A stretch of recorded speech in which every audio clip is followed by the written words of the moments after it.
구원받은 사형수라는 말씀으로 성민교회 양은화 목사님께서 말씀 선포하시겠습니다. 우리에게 주신 하나님의 말씀은 누가복음 23장 39절에서 43절까지의 말씀입니다. 달린 행악자 중 하나는 비방하여 이르되 내가 그리스도가 아니냐? 너와 우리를 구원하라. 하되 하나는 그 사람을 꾸짖어 이르되 내가 동일한 정죄를 받고서도 하나님을 두려워하지 아니하느냐? 우리는 우리가 행한 일에 상당한 보응을 받는 것이니 이에 당연하거니와 이 사람이 행한 것은 옳지 않은 것이 없느니라. 하고 이르되 예수여, 당신의 나라에 임하실 때에 나를 기억하소서. 하니 예수께서 이르시되 내가 진실로 내게 이르노니 오늘 내가 나와 함께 낙원에 있으리라 하시니라.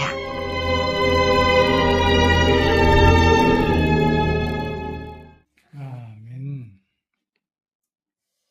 오늘의 말씀은 복음서 가운데서 가장 극적인 사건을 말하고 있습니다. 아마도 많은 사람들이 십자가에 달린 예수님의 우편의 강도가 그 자리에서 즉석으로 구원받고서 낙원으로 들어간 일을 우리가 꼽을 겁니다. 저 강도는 한평생 사람들로부터 저주를 받는 강도였습니다. 가장 극경한 십자가를 받는 것으로 보아 살인까지도 저질렀을 수도 있었습니다. 그래서 이는 흉악한 범죄자였습니다. 당시에 그런 흉악한 범죄자들만 십자가에 매달려 죽었기 때문입니다. 근데 예수님이 십자가에 달릴 때 좌우편에 강도 두 사람이 십자가형에 매달려 죽었기 때문입니다. 이 예수님이 십자가에 달릴 때 좌우편에 강도 두 사람을 십자가형에 당했다는 것은 아마 예수님을 더욱 모욕적인 사형을 시키기 위해서 양편에 강도를 매달았던 것을 볼 수 있습니다. 두 강도는 시간과 공간적으로 예수님과 가장 가까운 거리에 있었던 것을 볼 수 있습니다. 나란히 우편, 좌편. 그런데 그런 강도가 저 십자가에서 마지막의 순간에 예수님을 앞에 회개하고서 구원을 받아 낙원에 들어갔다는 이 사건입니다. 그 흉악한 강도가 어떻게 하여 그처럼 변화를 받고 구원을 얻게 되었을까 합니다. 하나님을 두려워하였습니다. 십자가에서 달려 처참한 죽음의 길로 동행하는 두 죄인이 각각 나타난 반응을 우리는 실로 대조적으로 볼 수 있습니다. 한 명은 악이 바친 나머지 함께 고통을 당하고 있는 예수님께 욕설을 저주를 퍼붓던 반면 다른 한 명은 예수님의 무죄한 옹호를 뿐만 아니라 자신의 죄과를 회개했던 것을 볼 수 있습니다. 이 우편 강도의 회개는 어디서부터 비롯되었을까? 그것은 스스로 자기가 죄인이었다는 것을 고백했습니다. 바로 하나님께 대한 두려움 때문이었습니다. 이 우편의 강도는 좌편의 강도는 예수님을 부인합니다. 부인하면서 뭐라고 부인합니까? 비방하여 이르되 내가 그리스도가 아니냐, 너와 우리를 구원하라. 비웃는 이 사건이에요. 비방하는 사건이에요. 근데 우편의 강도는 40절에 뭐라고 말합니까? 그 사람을 꾸짖어 가로되 내가 동일한 정죄를 받고서도 하나님을 두려워 아니하느냐. 이제 죽음은 바로 눈앞에 둔 마지막 순간입니다. 이 흉악한 범죄자는 지난날의 끔찍한 범행을 아마 되돌아보았을 거예요. 눈물겨운 해안에 잠겼을 것입니다. 내가 좀 더 잘 살아볼 걸. 그러나 죽음의 터널을 지난 후 자신이 갈 곳은 어디일까에 대한 두려움도 있었습니다. 하나님의 심판에 대한 두려움으로 떨었을 것을 우리가 생각해 봅니다. 십자가상에서 던진 그 몇 마디 말을 통해서 짐작해 볼 수가 있습니다. 유대교적 신앙에 접한 경험이 있었던 이 사람은 예수님이 행적에 대해서도 아마 직접 혹은 간접적으로 접했던 것도 알 수 있습니다. 또한 십자가에 달려서까지 원수들을 위해서 기도하는 주님의 감동적인 모습을 보고서 뜨거운 사랑을 느꼈기도 합니다. 34절에 보면 주님이 이렇게 말씀하지 않습니까? 아버지여, 저들을 사하여 주옵소서. 자기들이 하는 일을 알지 못하나이다. 이 십자가에서 몸이 찢기는 고통을 당하면서 예수님의 사랑을 베푸는 이것을 우편의 강도가 들었단 말입니다. 어떻게 저렇게 할 수 있을까? 저 고통 속에서. 그래서 우리 우편의 강도는 두려움과 죄책감이 그로 말미암아 심판에 대한 공포감까지도 비롯되어 있었습니다. 자, 일반적인 경우에서 하나님을 두려워한다는 것은 하나님에게 대한 경외를 의미하는 건데 하나님을 경외하지 않았다는 거죠. 만물의 주인이시고 만물의 장래에 대한 열쇠를 쥐고 계신 절대자인 하나님에 대한 애경심을 갖고 있지 않았다는 거예요. 애경심을. 그래서 이 사람은 좌우의 순간 가장 선하게 이 사건을 사용했던 것을 볼 수 있습니다. 그거는 숨져가는 그 순간입니다. 그 순간에 구원의 주님을 바라볼 수 있었다는 그 사실이 얼마나 놀라운 일입니까? 그러기에 그는 예수님이여 당신이 나라에 임하실 때 나를 기억하소서 했던 거예요. 예수님이 비록 십자가 형틀에서 숨져 가시지만 그가 곧 인간의 구주이심을 깨닫게 되었다는 것을 볼 수 있습니다. 그의 부활을 확신하게 되었단 말입니다. 우리는 들은 거, 귀로만 들었던 하나님을 알고 믿는 거하고 눈으로 보나이다 하는 하나님을 보는 거하고 다 욥이 고백했잖아요. 내가 지금까지는 귀로만 들었던 하나님이었습니다마는 이제는 눈으로 보나이다 고백을 했어요. 하나님의 주권과 창조주 구원의 모든 역사가 하나님 나라에 있다는 그 사실입니다. 우리 자신도 마찬가지입니다. 우리는 조용히 항상 생각하면서 우리 자신이 그리스도인이 됐다는 사실을 얼마나 다행한 일인지 모릅니다. 그리고 기쁜 일인지 모릅니다. 여러분 상상만 해도 가슴이 뜨거워지는 것이 우리가 하나님을 믿는 믿음 안에서 우리가 장차 있을 부활의 소망을 가진 그것을 생각할 때 우리는 상상만 해도 얼마나 뜨거운 가슴이 불탑니까? 그 가슴이 뜨거운 가슴이 없다면은 우리는 구원의 확신이 없는 것이 분명합니다. 있는 자는 아닙니다. 그래서 오늘날 세상은 하나님을 알지 못하고 두려워하지도 않는 무리들로 말미암아 날로 흥폐해져 가고 있는 것을 보았습니다. 하나님을 부인하고 스스로 주인의 자리에 올라 돈이나 권력이나 혹은 무력을 믿고 날뛰다가 급기야는 본문의 강도와 같이 죽음의 자리에 이르기까지 저주만 내뱉던 경우가 우리 주변에 흔히 들려오고 있습니다. 하나님께 대한 지식과 하나님께 대한 두려움이 더없이 결실을 요청된다는 것을 알겠습니다. 사람들의 인격은 우리가 입으로 들어간 것이 더러운 것이 아니라 속에서 입으로 나오는 것이 더럽다고 했어요. 근데 얼마나 말을 함부로 자기가 가지고 있는 절대자의 주권을 무시하고 자기가 그 속에 권력, 무력 모든 것을 포함해서 함부로 말하는 사람들이 얼마나 많습니까? 이 좌편의 강도처럼. 우리도 마찬가지입니다. 근데 그 순간은 우리가 정말로 하나님을 두려워하지 않는 믿음 안에서 행한 것을 모르기 때문에 말을 함부로 하는 거예요.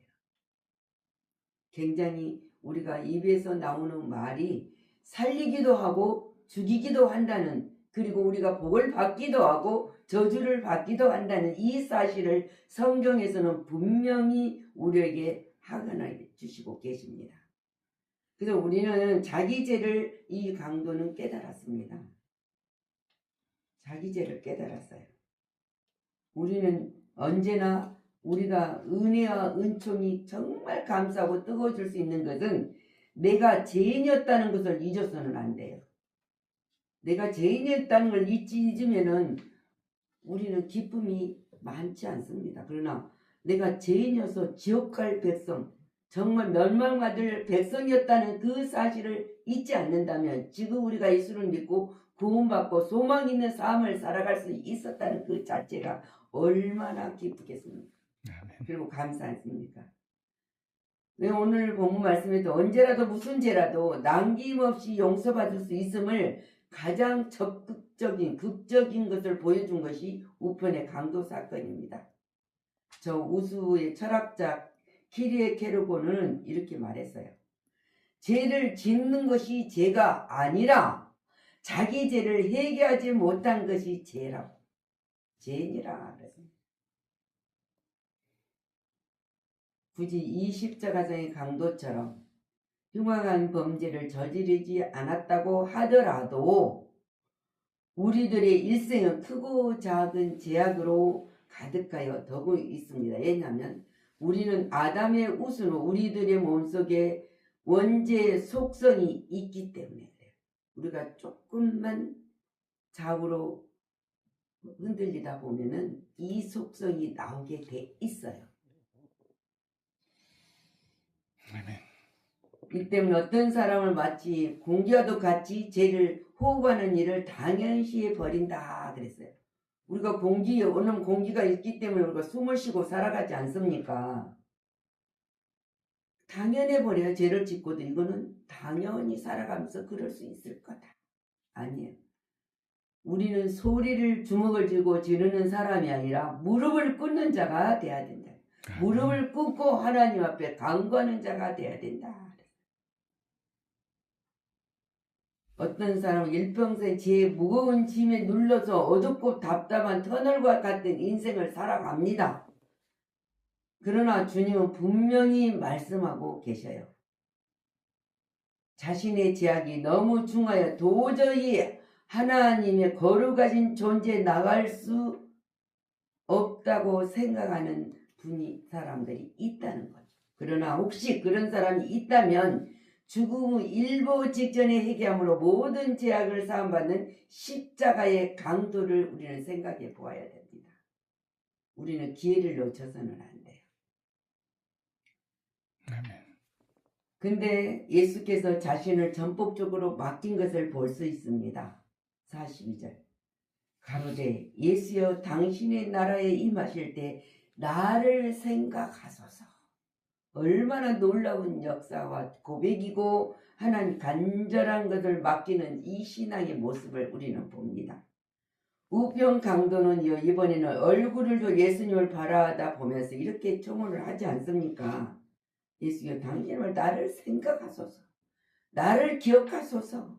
이 청혼은 예수님을 자신의 구주로 믿고 모든 것을 예수께 맡겠다는 뜻입니다. 근데 우리는 얼마만큼 예수님한테 우리를 모든 걸 맡깁니까? 이 강도는 이제껏 스스로가 주인이 되어 죄의 종노릇하며 홍포의 삶을 흉악한 삶을 살았습니다. 이제 예수님이 주님으로 모시게 된 것을 고백합니다. 만일 이 죄수가 전에부터 예수님 중심의 삶을 살았더라면 이렇듯 비참한 최후를 맞지 않았을 뿐만 아니라 하나님을 기뻐하시는 갖가지 성령의 열매를 맺을 수 있는 기쁨의 삶을 살았겠죠. 우리들의 일생은 자 중심이냐 하나님의 중심이냐 양자 간에 어느 것을 택하느냐에 따라 엄청난 차이가 나타나고 있다는 사실입니다. 성경은 인생을 가리켜 본질상 진노의 자식이었다고 그래요. 에베소 2장 3절 멸망에 나가는 짐승과 같다고 시편 49편 12절에서도 말하고 있습니다. 그러므로 정욕이고 이기적인 자아를 쳐서 주님께 복종시켜 맡기는 일이야말로 참된 생활을 획득하는 비결이라고 말하고 있습니다. 근데 이 구원받는 강도의 아쉬움을 우리가 생각해 봅니다. 이 구원받는 강도가 구원해 주신 예수 그리스도에 대한 자랑을 하지 못한 것이 그에게 남아있던 아쉬움이라고 생각이 되어지는 것입니다. 전에 옛때는 얼마나 예수님을 자랑했겠어요. 근데 오늘 사용받는 순간에 죽고 낙원에 들어가니까 이것이 우리는 우리 주위에 어떤 상이 있을지라도 선교의 차원입니다. 선교는 복음을 전하는 것입니다. 구원받는 강도가 다하지 못한 전도를 우리는 먼저 믿는 우리들이 대신 하도록 노력을 해야 된다. 전도에 구원받는 강도가 느꼈던 그 감격 위에서야 한다는 것이에요. 우리는 이 감격 위에 사는 삶을 살아야만 우리 하나님 주신 약속의 평안이 있을 자다. 그 평안을 누리고 살 수 있습니다.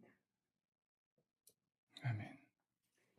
주를 의뢰한 구원받는 백성이 뭐라고 합니까? 예수님이 43절 예수께서 이르시되 내가 진실로 네게 이르노니 오늘 네가 나와 함께 낙원에 있으리라. 얼마나 놀라운 축복의 선언입니까? 그래서 사도행전 16, 30절 주 예수를 믿으라 그리하면 내가 내 집을 구원 얻으리라 하시면서 요한복음 14장 6절에 예수님 말씀하십니다. 예수께서 가라사대 내가 곧 길이요 진리요 생명이니 나를 맘지 않고는 아버지께로 올 자가 없느니라 했습니다. 에베소서 2장 8절 말씀에도 너희가 그 은혜를 인하여 믿음으로 말미암아 구원을 얻었다고 했습니다. 이것이 너희에게 난 것이 아니라 하나님의 선물이라. 행해 난 것이 아니니 이는 누구든지 자랑치 못하게 하려 함이니라 했습니다. 우리 사랑하는 성도 여러분, 참으로 흉악한 범죄자로서 십자가 처형을 받게 된 우편의 강도가 죽음 순간에 직전에 예수님과 낙원의 친구가 되었다는 이 사실을 그리고 주님과 동행했다는 것은 그 참혹한 자리에서 일어났던 하나의 감격적인 실화입니다. 이것은 후세 사람들에게 두고두고 영감을 불러일으킬 줄 알 일이 아닐 수가 없습니다. 우리는 이 말씀의 성경을 읽을 때 얼마나 감동을 받습니까? 저 우편의 강도의 마지막 순간의 태도를 우리는 날마다 배워야 합니다. 언제나 하나님의 두려워하고 죄를 회개하면서 하나님 나라가 이 땅에 온전히 순종하는 삶을 살아야 된다는 거예요. 그 기쁨으로 감사로 하나님을 찬양으로 영광을 돌리며 모든 것을 주를 의뢰하고 주님께 전폭적으로 맡기면서 내가 하지 못한 것들을 이 가고만 강도처럼 아쉬워하는 것처럼 우리도 아쉬워하는 그 삶으로 항상 살면서 감사가 넘치는 그리스도인이 되시기를 예수님의 이름으로 축원합니다. 아멘. 주님 감사를 드립니다. 주님 말씀하셨습니다. 우리들이 알지 못하여서 죄를 범할 때가 얼마나 많습니까? 예수님을 십자가에 못 박으시오 하는 자들은 하나님이 이스라엘이라는 선민으로 선택한 백성들이었습니다.